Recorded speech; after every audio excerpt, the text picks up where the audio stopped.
କହିଲେ ପୁତ୍ର ପ୍ରୟୋଜନ ଦ୍ୱାରା ଆପଣ ମାନଙ୍କର ଇଏ ନନ୍ଦରାୟଣର କବି ମାୟାଧର ସିଂ କହିଲେ ମା ମାନଙ୍କର ପୁଅଟିଏ ଦରକାର, କିନ୍ତୁ ବାପା ପାଇଁ କଣ ପାଇଁ ପୁଅ ଦରକାର?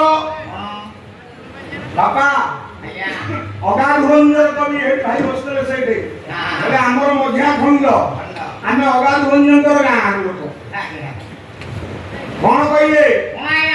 ସୁତ ସୁତ ବୋଲି ତୁ ତ ପାରୁଥିବୁ ଯାକୁ ମଲେ ମୁଖେ ଅଗ୍ନି ଦେବ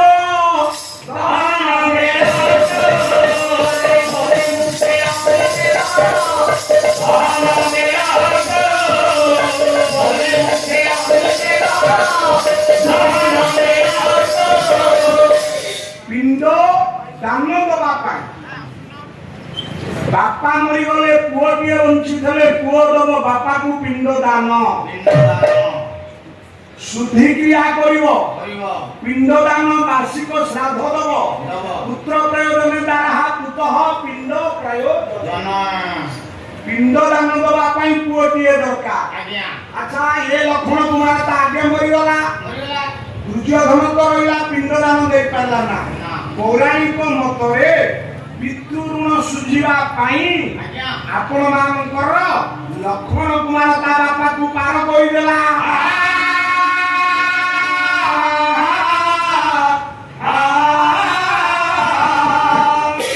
ଦ୍ୱିତୀୟ ଅର୍ଥରେ ସାର୍ ମାନେ ଇଏ ହଉଛି ରାଜକୁମାର,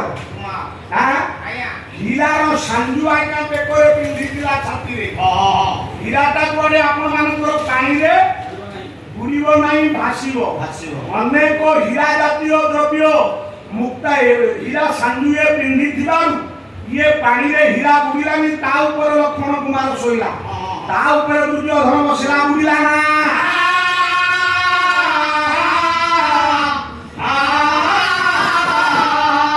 ଆଉ ଗୋଟାଏ ଅର୍ଥରେ ଇଏ ଲକ୍ଷ୍ମଣ କୁମାର ପଡ଼ିଲା ଆଜ୍ଞା ଭୀମ ହାବୁଡେ। ଭୀମ କଲା କଣ? ଏରେ ଲକ୍ଷ୍ମଣ କୁମାର ଗୋଳକୁ ଧରିନ ଭୀମ ପରା ବୁଲାଇଲା।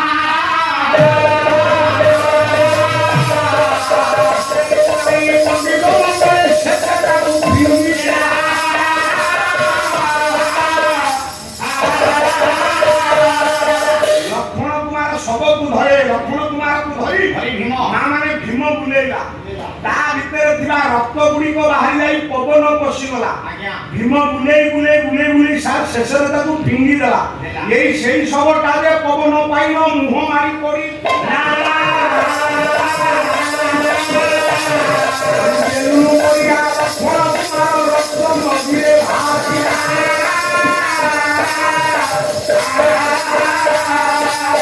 ଭିତରେ ଥିଲା ପବନ, ଇଏ ପବନ ରହି ନ କରୁ ଉଦ୍ଧାର ପାଇଁ ପୁତ୍ର ମନା ସନ୍ଧି ଜଣେ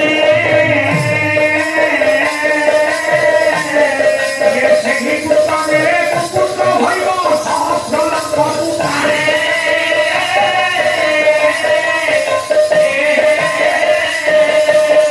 ଗୋଟାଏ ନର୍କରୁ ଉଦ୍ଧାର ପାଇଁ ଆପଣ ମାନଙ୍କର ପୁଅ ଆବଶ୍ୟକ, ତା ହଉଛି ଭୂତ ନାମକ ନର୍କ। ଇଏ କୋଇ ନର୍କରୁ ଉଦ୍ଧାର ପାଇଁ ଆଜି ପୁଅ ନର୍କରୁ ବାପାକୁ ଉଦ୍ଧାର କର।